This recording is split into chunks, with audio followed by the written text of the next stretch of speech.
Well, hello again folks, and welcome to another short video or long video, depending on how the mood takes me, so to speak.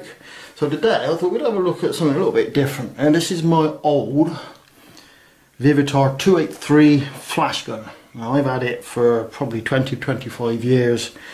It has had very little use in the last few years, which I'll explain shortly. It came with a kit.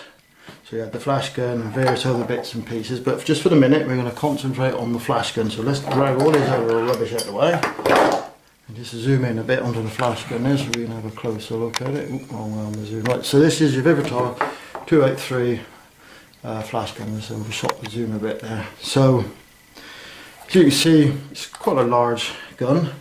It has a guide number of 36 meters.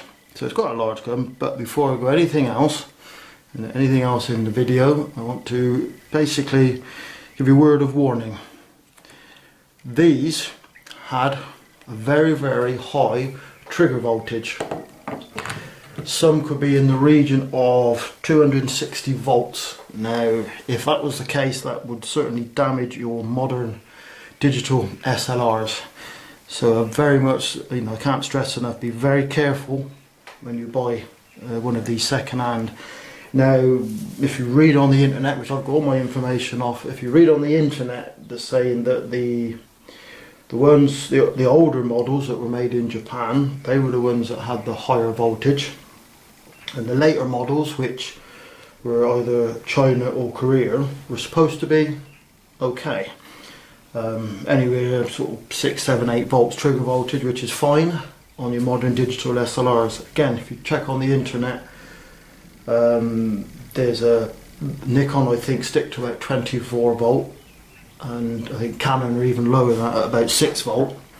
But there is I think a standard, I can't remember the number, but there's an ISO standard that would say that they have to stay with a certain voltage range. I can't remember the exact ISO number, but again, go back to the old faithful Google and find out as much information as you can. But I can't stress enough, don't just go and buy one second hand, stick it on your camera, because you could damage the trigger voltage. You could damage the camera with the trigger voltage. There is a way of telling, which I'm going to, first time I've actually tried it, I've been looking on the internet, first time I tried it, but in fact, let me just zoom in, I'm going to turn that around and see if we can, please look wrong way, zoom in. What you're supposed to do is, on the bottom here, that's your obviously your pin, centre pin there, and in the side there, I don't know if you can see, in the side there's another pin up in there. Don't you see that? Yep, just about. So that's positive, that's negative according to the internet.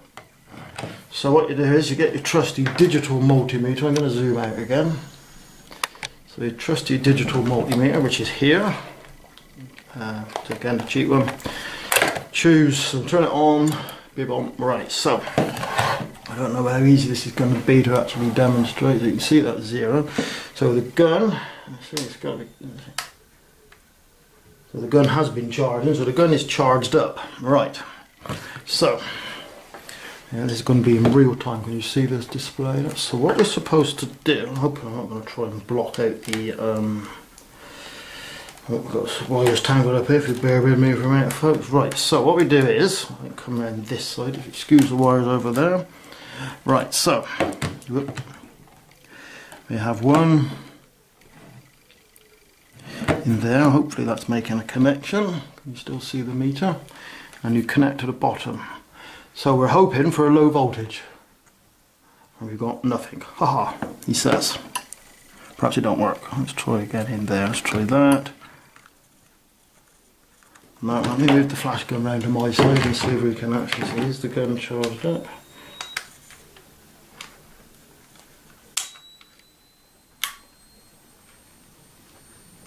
Everything seems to be working on the gun so far. Right, I'm going to try again. So I picked this information up on the internet, so I don't know if it's true or not. Let's try again in there. And on the end there. Aha! Do we have a movement on the meter then? So according to that, the trigger voltage is about 9 volts. If I drop the range down a bit, let's see if I'm reading it correctly. Right, so we're now reading at 20 volt range. So the trigger voltage, according to that, is around, as you can see the meter flashing around sort of 10 volts. If I'm doing everything correctly, because according to the internet, you charge the gun up and then just take a reading across here, and that's the earth, if you like. So you just take a reading from in there. Okay, let's come off again. But if you can see, that's basically how you can tell. I've lost connection, but as you can see, I'll try it once more just to confirm it. Yeah, it's about sort of 9-10 volts, as you can see the meter going up. Yeah. So that in effect is saying that the flash gun is safe to use on modern digital SLRs. But I'm not 100% sure whether I would still trust it. But enough of that for a minute. We'll go on to that in a minute. Right. So let's make a quick look at the flash gun. If you see a cat appear in the picture, then that's Odin or Bengal. I've got videos of them on my YouTube channel, but hopefully he's just going to get fed up and disappear, go and sleep somewhere. So as you can see, the flash gun is actually pretty basic. On the back, there's nothing. No LCD display. You have basically, this is a test, that's that button, I'll explain in a minute. This is your test button, that's your on and off. That lights up when it's when you've got the correct exposure. So that's nothing else on the back. This side you have a socket, you see that, for an external power supply or your sync lead off of your camera. On the front, again, you have the thyristor and the auto sensor there. And on the side, this is your calculator dial here that you work out your shutter speeds, ISO settings on film to give you for your auto settings, and that just clicks around there. Yeah, it's a tilt head, and it is a sort of a swivel head with the attached accessory. So basically that's it. So as I said before, we have a guide number of 36. So in effect on there you have your manual settings there. You see the M, I don't think you see the M in there. That will give you a full power flash, and then you just work out using the calculator dial, work out your settings for a full power flash, given your ISO and your aperture that you've chosen. I've very rarely used it in manual. I always use it in auto, and you have basically 4 auto modes. You see in there yellow, and you go to red, blue, and I think that is purple. Looks like purple. And that gives you an auto settings for your various sort of apertures. So in effect, if you were using, say, an ASA 200 film, so I'm reading a printout here that I did because it's much easier. If you're reading an ASA 200 film, what it's saying is that the yellow settings would give you an F4.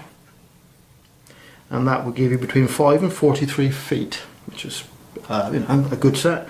If, for instance, you were now using the same film speed at f5.6, that would be the red, your distance now goes from 4 to 30 foot, so it's slightly different.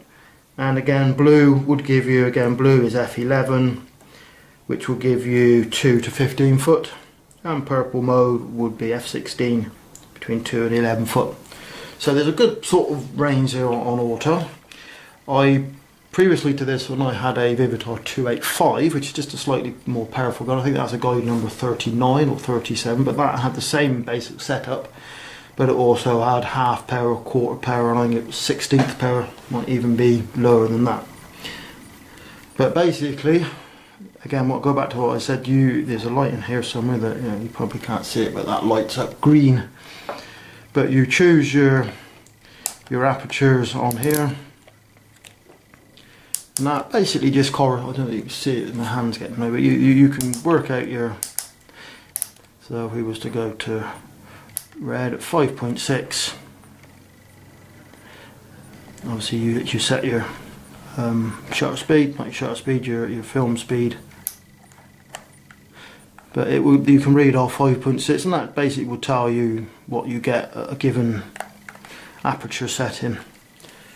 It was known in its day as the light machine. It was a choice of many professionals and amateurs that had a bit of spare cash, because they were very expensive in their time. Seem quite cheap now, but in their time they were very expensive. It's not a lot to be said for the gun. I think it would be an excellent gun to be used, to be bounced through a diffuser, off of a diffuser, through an umbrella, perhaps off of a optical slave cell. Although this one would seem to be safe to be used on my digital SLRs, I would be loathed and reluctant to try it, because it's an old flash gun, and it may cause problems. Probably not, but it may cause problems. I'm going to try, and this is the first time this gun has been fired, probably in 15 years, so I'm going to try and trigger it. I've got, you can see on the picture there, yeah, the flash ready light is blinking. Alright, let's see, I think I have to set it to manual to flash it, we'll find out. Right, so we're now set on manual, so I'm now going to try and fire it, so watch your eyes everybody. Might not work, so this is real time. Oh, perhaps I'm pressing, oh yeah, there we go, so it did fire. Press it a bit harder, so it does still work. So excellent gun for bouncing through an umbrella, anything like that, off a slave cell. But if you're considering buying one, please check the trigger voltage before you stick it on, because if you pick one up at a second-hand shop or off of eBay and all that, before you stick it to your camera, just check the trigger voltage, because if it's high it could possibly damage your camera. So that, I can't stress that enough, please check the trigger voltage. Perhaps I'm being overcautious, but if you've just spent a lot of money on a digital SLR, you certainly don't want to damage it. And nowadays there are very good cheap flash guns on the market. I think it's the Dangyong. You can pick them up for sort of £60, fully dedicated to your Nikons or your Canons, with a built-in slave cell. So great backup flash gun, great flash gun to do bouncing with a studio setup, but please be careful if you stick it on your camera. Right, as I said, mine came with a set, so I'm going to shovel that to one side, and I will explain a bit more about the camera. So the set came with this. This is an off-camera bracket, which basically will go in there, so you can see that. I think I'm zoomed out to max, I think, yeah. So this is your bracket. It's the flash gun sat, I don't know if there's enough room, I can try and stick it on there. So the flash gun sat on there, on the bracket, so you hold it like that, yeah. Whether I can, I don't think I can zoom out anymore now. I'll have to move the tripod, but that's the sort of setup you had. If you just bear with me a minute, I will move the tripod, so I'm just going to stop recording a minute. Well, there we are, back again. You can see now more of the setup there, and it will actually pivot on the head, as I said earlier. It will pivot, so in effect you get a pivot and a tilt there as well. I know that's on upside down for you eagle-eyed people, but basically that would click on and off, so that would be your normal setup for your camera. Camera sits here and you can pivot. You can also take this off by pushing the button here, and then you could hold that away from the camera. The camera would be somewhere else and that would be held away. Yeah, you can also change position, so you can shoot it like that. So if you were like that, you could then point it that way. It's not very good because the camera's not, my camcorder is not that brilliant. So that was that. So you can see that clips back into there, clips back in there. You can also swap sides. If you take this thing out here, I'm going to take the gun off because it's make it a bit unwieldy. But if you take this off here, you see that you can swap the bracket around, so you can be held left-handed or right-handed as well. A rather neat feature of this is in the bottom here. You see that there is a little door, and in there is a spare battery holder which fits into the camera flash gun. so you can always keep that loaded up with a spare set of batteries. It will use rechargeables, so that and that can be used today. That's not that's not an issue. That hasn't got trigger voltage to worry about. Now whether you older photographers, more mature photographers will remember one of these cable release. Came with the cable release. This was a lock-in cable release, so you could lock it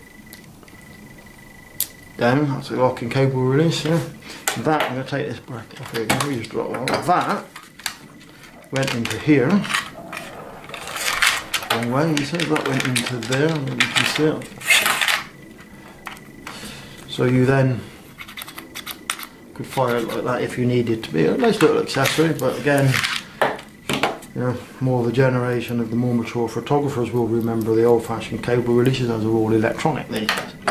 And one nifty feature of this was the sync cord, which will become apparent now. So what you did, it was on the front of here, you can see the sensor. Just to make sure the gun's turned off before I pop that.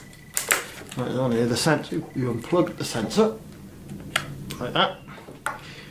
Can you see that? You then plugged the sync cord into there. Yeah, you see that right up. And then on the end of the sensor, the end of the sync cord, you now plug the sensor. So what happened? That stayed on the hot shoe of your camera, which would always obviously be pointing towards the subject. This, the flash gun, would then be pointed anywhere you like, and it would always read the light bounced from the subject. So it was so you could do much more flattering light. You would avoid red eye, much more subdued light, and you would basically just you could even hand hold the flash gun wherever you wanted to give your sort of light wherever you wanted to light, and it was very good. In the side of here, there was also, we put that down. In the side of here, there's another. Again, you see a PC socket or sync socket for your camera, so you could put a small lead there if you didn't want to fire it off a hot shoe, or it was actually mounted on a cold shoe. But that, ladies and gentlemen, is the venerable Vivitar 283, built like a tank. The only issues that I can ever remember people having reading was the actual was the hot shoe. That could be prone because it's very plastic, that can damage. But that, built like a tank. This one's 20-year-old, hasn't been fired in 15 years, and you see it still works. We've done the real-time test, and it does trigger at about 10 volts, so I could probably safely use it on my digital SLRs, but I'm not going to risk it, simply because they're expensive SLRs, and there's better guns on the market. I haven't got a flash gun, so you may ask why don't I use it, but I will certainly be doing some experimenting with firing off a slave cell. But that, ladies and gentlemen, is the Vivitar 283. Hope you find it interesting, and if you see one second hand, then don't write it off as being old and perhaps not worth having. But again, please check the trigger voltage, because we don't want to be damaging our expensive digital SLRs.